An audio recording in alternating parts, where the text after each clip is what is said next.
Yeah. I'm still eating it. Yeah. I'm not gonna stop. With the shoot's over, I'm still eating. Hey, I'm Brandi. I'm 25. I moved to LA from Chicago to work in fashion and media. As an LA girl, my social life is as important as it is to stay fit and healthy. But I'm not going to lie. It's not always easy to maintain a healthy lifestyle while keeping up with all the trends the city has to offer. Follow me as I explore the trendiest eats in LA while keeping it healthy along the way. This is Social Feed. On this episode, I'm visiting one of my favorite spots, which also happens to be one of LA's best kept celebrity secrets. Well, maybe until now. Located on Fairfax Avenue between Melrose and Beverly in West Hollywood, this bar, well, doesn't really have a name, so locals call it just that. No name. Hey, welcome. How are you? Shall we go into the kitchen? Let's go to the kitchen. It makes my list because on any given night you can catch a surprise live performance by, say, John Mayer, or Dave Chappelle just might take the mic. But I'm here today to find out how I can eat healthy while still enjoying a night out at No Name. Compared to some spots, No Name actually makes eating super healthy easy with their new plant-based menu. Today, I'm sitting down with Chef Jared. Thank you, Jared, for having us today. My pleasure. I'm super excited. This is the most beautiful dish. I like to pride myself on cooking for myself, and I like to be very detail-oriented, but this I could never compete with. Well, thank you. So, thank you. Much appreciated. So today I made a king oyster mushroom with a Jerusalem artichoke puree, some cherries, grilled rapini, and buckwheat granola. Amazing, I love that. And it's gluten-free and vegan, correct? Gluten-free and vegan, yes. Okay. Both. I love that because I'm gluten-free by choice.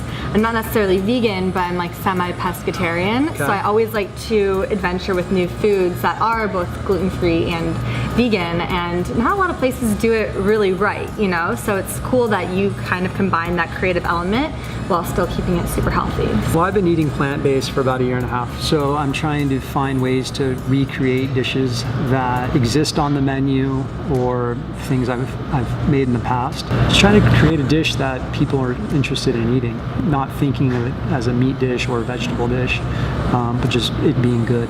And you were kind of telling me earlier that some of the chefs in the back were at first a little bit hesitant to jump on board this plant-based. Well, my staff definitely gave me a hard time when I decided to stop eating meat, but over the year they've kind of warmed up to the idea, and I think some of what I'm doing trickles down to things that they want to do on the menu, and have definitely lightened up some of the dishes. As a chef, how do you remain challenged while trying to present a new sort of format in terms of a menu? It's challenging because it's something new to me. You know, I've been cooking for over 20 years, and you know, I tell everyone I don't love cooking. I love food and I love hospitality. Having the challenge of taking away a lot of things that I relied on, it keeps it interesting. So what inspires you to create certain dishes? Like, how did you get inspired to create this dish today? This was inspired by a dish that we had on the menu. It was one of my favorite dishes in the 4 years that we've been here. It was just my way to recreate it in a way that I would eat it currently. For those who like mushrooms, it's a great vessel. It's somewhat of a sponge, so you can really impart the flavor you want to. You know, depending how you cook it, it can resemble meat, which, you know, is nice for when you want to serve a dish to a meat eater. You can really just get that umami that, you know, I think we're as chefs always looking for. Speaking of pleasing the meat eaters, I was here a few months ago and you guys had this burger that wasn't actually meat, but I was with some friends that were convinced. They're like, this tastes exactly like a regular burger. Do you have that reaction from a lot of people that try some of your plant-based menu items? I think I do. You know, recently we started the plant-based dinner series, which is once a month, and one of the dishes was a meatball. And, you know, people were really surprised that it wasn't meat. It's, again, getting people to not think of it as a meat dish or a vegan dish, but just as a good dish. But yeah, those are the toughest critics on a plant-based dinner. How important is it to have a plant-based menu, especially in Los Angeles where everyone's pretty health conscious?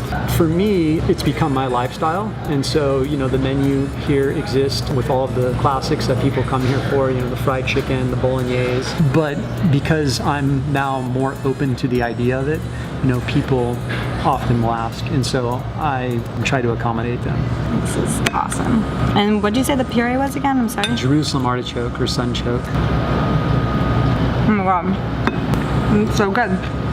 It's surprisingly dense. The oyster mushroom.